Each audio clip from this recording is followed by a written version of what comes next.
Hello friends, super magic રસોઈમાં મિત્રો હું આપનું સ્વાગત કરું છું। આજે હું શિયાળાની કડકડતી ઠંડીમાં આપણે પાલક વટાણાની ખીચડી અને ડબલ વઘારથી બનતી એવી ટેસ્ટી ખીચડી તમારી સાથે શેર કરું છું, હેલ્ધી અને ટેસ્ટી। તો તમને ચોક્કસ આ વિડીયો ગમશે, ગમે તો લાઈક કરજો, શેર કરજો અને સબસ્ક્રાઈબ કરવાનું તો ભૂલતા જ નહીં। અને મિત્રો બાજુમાં રહેલું બેલ આઇકનને પણ પ્રેસ કરજો, જેથી કરીને લેટેસ્ટ વિડીયોની માહિતી તમને મળતી રહે। તો હવે આ ખીચડી મિત્રો આપણે સાદી તો બહુ બનાવી છે, પણ એકદમ હેલ્ધી અને ટેસ્ટી ખીચડી આજે બનશે। તો ઇન્ગ્રેડિયન્ટમાં આપણે ખીચડિયા ચોખા લીધા છે 1 કપ, અડધો કપ મગની ફોતરાવાળી દાળ લીધી છે, પાલક છે આપણે 250 ગ્રામ વટાણા છે, બટર છે, તેલ છે, મીઠું છે, આદુ છે, મરચા છે, લીમડો છે, લીલું લસણ છે, સૂકા લસણની મેં આપણે કઢીની મેં કટકી કરી છે અને રૂટીન મસાલા છે। તો બનાવવાનું ચાલુ કરીએ।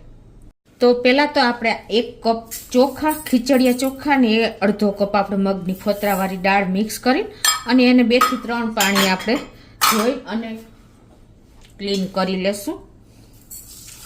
આ રીતે આપણે 3 પાણી આપણે ધોઈ લીધી છે। હવે આપણે એને કુકરમાં નાખી દેશું અને આપણે 1.5 કપ જેટલી ખીચડી છે, એટલે કે ચોખા અને દાળ છે, તો આપણે 3 કપ પાણી નાખી દેશું।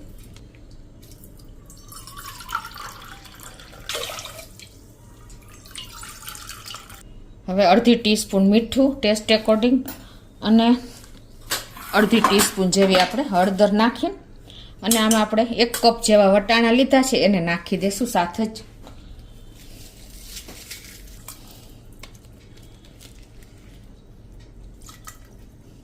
ગેસ ઓન કરી અને ગેસની ફ્લેમ આપણે સ્લો ટુ મીડિયમ રાખીને અને 3 વિસલ કરી લેશું। આપણે આ પાલકને બ્લાન્ચ કરવાની છે, તો એના માટે આપણે 1.5 લીટર જેવું પાણી ગરમ કરવા મૂકી દીધું છે। પાણી ઉકળે એટલે આપણે એમાં પાલકને નાખી દઈએ। આપણું પાણી ઉકળે છે ને ત્યાં આપણે આ લીલું લસણ જે આપણે ખીચડી વઘારમાં નાખવાનું છે તો એને સમારી લઈએ। તો આ રીતે જો આપણે લીલું લસણ પણ સમારી લીધું છે અને આ બાજુ આપણું પાણી પણ ઉકળી ગયું છે।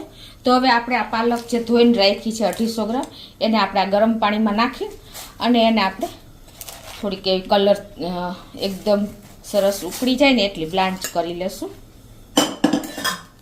જો આપણી પાલક પણ ગરમ પાણીમાં એકદમ સરસ બ્લાન્ચ થઈ ગઈ છે, એટલે કે બફાઈ ગઈ છે। હવે એને આપણે ડાયરેક્ટ આ રીતે કાઢી અને ઠંડા પાણીમાં નાખી દેશું, એટલે એનો કલર મેન્ટેન રહે।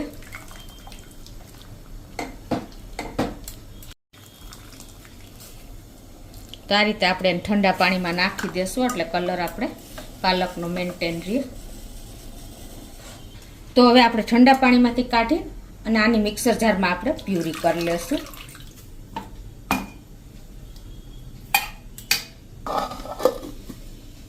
તો આ રીતે આપણે જો પાલકની પણ પ્યુરી કરી લીધી છે।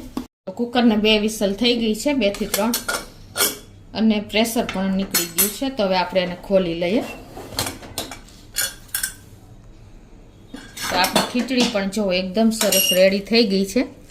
હવે આપણે વઘાર કરી લઈએ। મિત્રો શિયાળાની ઠંડીમાં આપણે આયરન અને વિટામિનથી ભરપૂર એવી ગરમા ગરમ ટેસ્ટી અને હેલ્ધી ખીચડી ખાવાની એવી મજા આવે છે, તો તમે ચોક્કસ એક વખત આ રીતે ટ્રાય કરજો। હવે આ પેનમાં આપણે 1 ચમચી ઘી અને 1 ચમચી તેલ મૂકી દેશું। તો આપણું તેલ ઘી પણ તૈયાર થઈ ગયું છે। તમે બટર પણ વાપરી શકો છો। તો અડધી ચમચી આખું જીરું નાખી દેશું, 1/4 ટીસ્પૂન જેવી આપણે હિંગ નાખી દેશું, 1 સૂકું લાલ મરચું નાખી દેશું, 6 થી 7 લીમડાના પત્તા નાખશું, 1 ચમચી જેવું આપણે લીલું લસણ નાખી દેશું, 1 લીલા મરચાની કટકી કરી છે એને નાખી દેશું અને 1 ઇંચ આદુ ટુકડાને મેં ગ્રેટ કર્યો છે, એ બધું જ આપણે આમાં નાખી દેશું। તો આ રીતે આપણે આ વઘાર પણ કૂક થઈ ગયો છે ને એમાં જ આપણે આ ખીચડી જે થઈ તૈયાર છે એ નાખી દેશું અને હવે એમાં આપણે જે આ પાલકની પ્યુરી કરી છે એ નાખી દેશું અને થોડુંક આપણે મિક્સર જારમાં પાણી નાખીને અને એને પણ આપણે નાખી દેશું અને હવે આ બધું આપણે મિક્સ કરી લેશું। ગેસની ફ્લેમ અત્યારે આપણે સ્લો જ રાખી છે।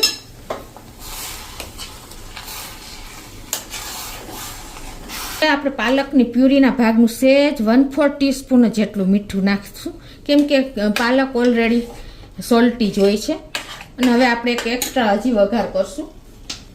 હવે આપણે બીજા વઘારની તૈયારી કરશું. તો એમાં આપણે 3 ચમચી જેવું ઘી મૂકી દઈશું. તો હવે આપણું ઘી પણ ગરમ થઈ ગયું છે. તો આપણે 2 ટેબલ સ્પૂનથી 1.5 ટેબલ સ્પૂન જેવો ઝીણું સમારેલું લસણ છે એ નાખી દઈશું. અને 1/4 ટીસ્પૂન જેવી આપણે લાલ મરચું પાવડર નાખી દઈશું. અને હવે આ વઘારને આપણે ખીચડીમાં જ રેડી દઈશું. આપણે વઘાર સ્લો ફ્લેમ ઉપર જ કર્યો છે. તો આ રીતે હવે આપણે ઉપરથી લસણનો વઘાર રેડી દઈશું. તો મિત્રો, આપણી પાલક વટાણાની ખીચડી એકદમ આયરન અને વિટામિનથી ભરપૂર એવી હેલ્ધી અને ટેસ્ટી શિયાળાની ગરમ ઠંડીમાં કડકડતી ઠંડીમાં ખાવાની મજા આવે એવી રેડી છે. અને ઉપરથી આપણે આદુની કતરણ પણ નાખી દેશું. તો મિત્રો, તમે ચોક્કસ એક વખત આ રીતે ખીચડી પાલક વટાણાની ટ્રાય કરજો. અને તમને વિડીયો ગમે તો લાઈક કરજો, શેર કરજો અને સબસ્ક્રાઈબ કરવાનું તો ભૂલતા જ નહીં.